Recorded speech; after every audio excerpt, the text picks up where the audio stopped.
Bonjour à tous nos bien-aimés de MUGD TV. Alors, ce matin, je suis très content d'être là avec vous pour partager encore un thème très intéressant que nous avons reçu de la part du prophète Israël César, qui a été l'invité de notre moment pendant 2 mois au ministère international de la grâce et de la délivrance.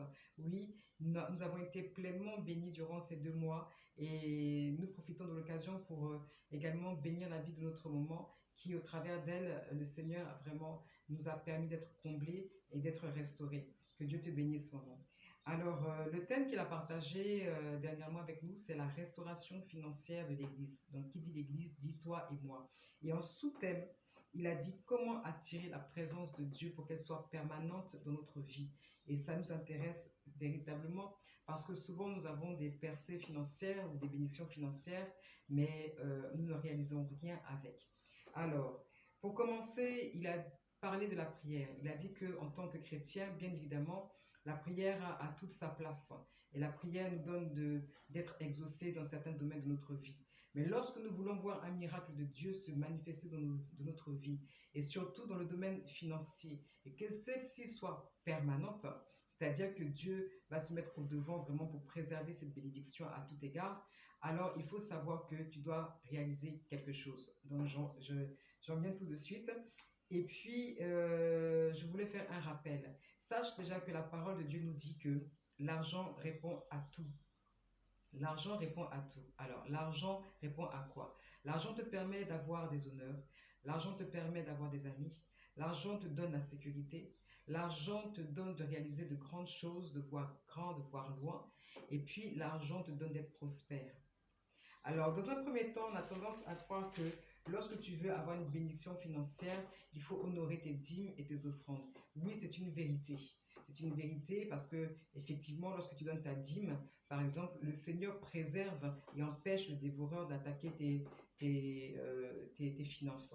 Mais là, ce qui nous intéresse, c'est un autre domaine. Pour que tu puisses être non seulement béni, mais que cette bénédiction soit permanente, tu dois faire un sacrifice.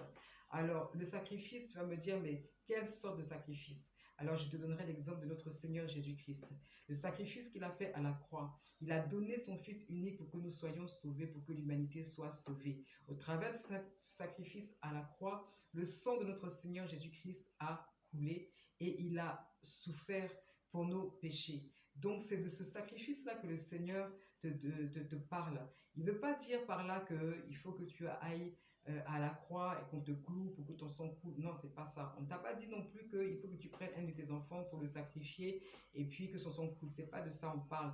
Mais ce que nous essayons de t'amener à comprendre, c'est que le sacrifice que tu dois faire pour que ta situation change et que ta bénédiction soit permanente, c'est un sacrifice qui doit te coûter. C'est un sacrifice qui doit te faire mal. C'est un sacrifice où quand tu sens que tu dois le faire, tu sens comme une sorte d'opposition, une sorte de contrariété, quelque chose qui te coûte, quelque chose qui t'est cher, que tu as du mal à donner. C'est de ce sacrifice-là dont nous parlons.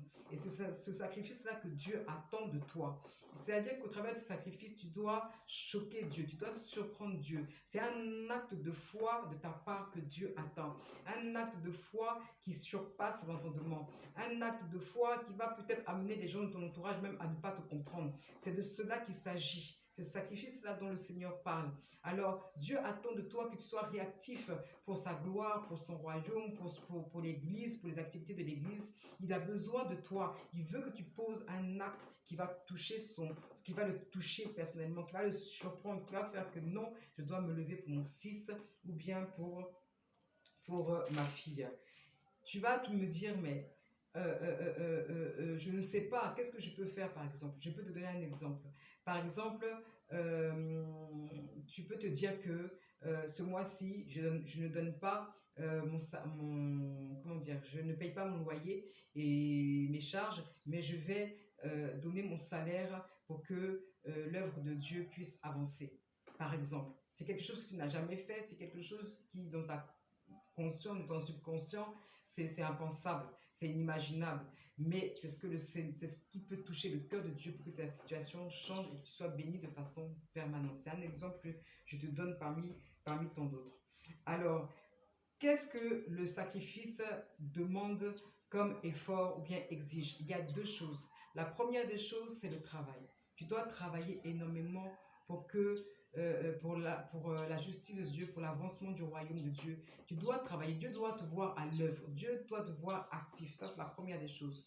Et la deuxième des choses, c'est que tu dois aspirer à la grandeur spirituelle, à quelque chose de grand, quelque chose qui dépasse en fait la logique humaine. Tu dois aspirer, tu dois désirer cela, tu dois le vouloir. Ce sont donc deux éléments qui sont très importants lorsque tu veux faire un sacrifice. Le sacrifice également est essentiel pour changer donc ta situation, et il a donné l'exemple du roi Ézéchias. Le roi Ézéchias est l'exemple même parce que le roi Ézéchias était malade. Et dans sa maladie, il s'attendait à ce que le prophète Ésaïe vienne lui dire, le Seigneur va te guérir. Mais c'est pas ce que le prophète lui dit. Le prophète Ésaïe lui dit, bon, le Seigneur dit que tu vas mourir. Donc apprête-toi, prépare, donne les ordres à ta maison, donne les directives à tes enfants, à ta femme, à ton entourage, parce que tu vas mourir. Ah, Ézéchiel a dit non, c'est pas possible. Ça, ce n'est même pas possible, Seigneur. Parce que si tu permets ça, c'est que tout ce que j'ai fait là, tu as oublié. Il a commencé à lui rappeler dans sa prière ce qu'il avait fait. Il a dit, Seigneur, j'ai fait ça. Lorsqu'il fallait que quelqu'un soit là pour être actif, pour répondre à tel besoin, j'étais là. Il a parlé à Dieu sincèrement. Et Dieu a changé sa position. Et il a dit au prophète Ésaïe, va dire au roi Ézéchias que je prolonge ses jours. Amen. Que je prolonge ses jours. Ça veut dire que tu dois t'attendre à ce que le Seigneur revienne sur ta situation, sur ta position, il change. C'est-à-dire que s'il a pris une direction, il revienne comment dire, sur la position où toi tu étais, si tu étais derrière, il doit revenir vers toi pour dire, bon, mon fils, je t'ai dépassé, ma fille, je t'ai dépassé, ou bien mon fils, j'ai pas bien entendu, j'avais pas porté attention, mais le sacrifice fait que les regards de Dieu se sont détournés et sont revenus vers toi pour vraiment répondre à ce que tu attends de lui. Amen. Et donc, au travers non seulement de ce passage du roi Ézéchias, ce qui est intéressant, c'est qu'il a prolongé ses jours, mais la prière même que le roi Ézéchias n'avait même pas formulée au Seigneur, qui était l'intervention divine pour qu'il puisse secourir son peuple, et bien Dieu le lui a accordé. Il lui a accordé la délivrance du peuple d'Israël, de l'oppression du roi d'Assyrie.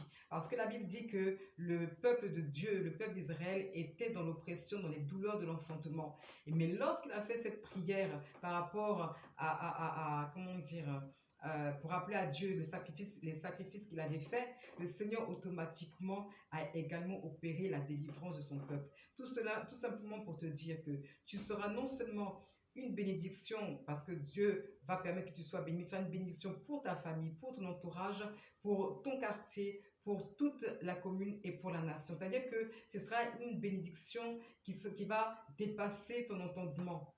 Amen. Une bénédiction qui sera au-delà de toute chose. Alors, bien-aimé, je souhaite que tu sois un étonnement pour ton entourage. Je souhaite que tu sois un étonnement pour ta famille, pour ton mari, pour ta femme, pour tes enfants. Et que toi-même, en tant qu'enfant, tu sois un étonnement qui va dépasser l'entendement de la famille. Là où les gens disaient que tu ne pouvais pas arriver, où ils ne sont jamais eux-mêmes arrivés, tu vas permettre que l'histoire de ta famille change. Alors, bien aimé, je pourrais dire beaucoup, beaucoup de choses, mais toi seul, tu connais ta situation, toi seul, tu connais ton cas, et le Seigneur a partagé avec toi pour que tu prennes conscience qu'il est temps que tu fasses un sacrifice pour voir quelque chose se passer. Que Dieu te bénisse.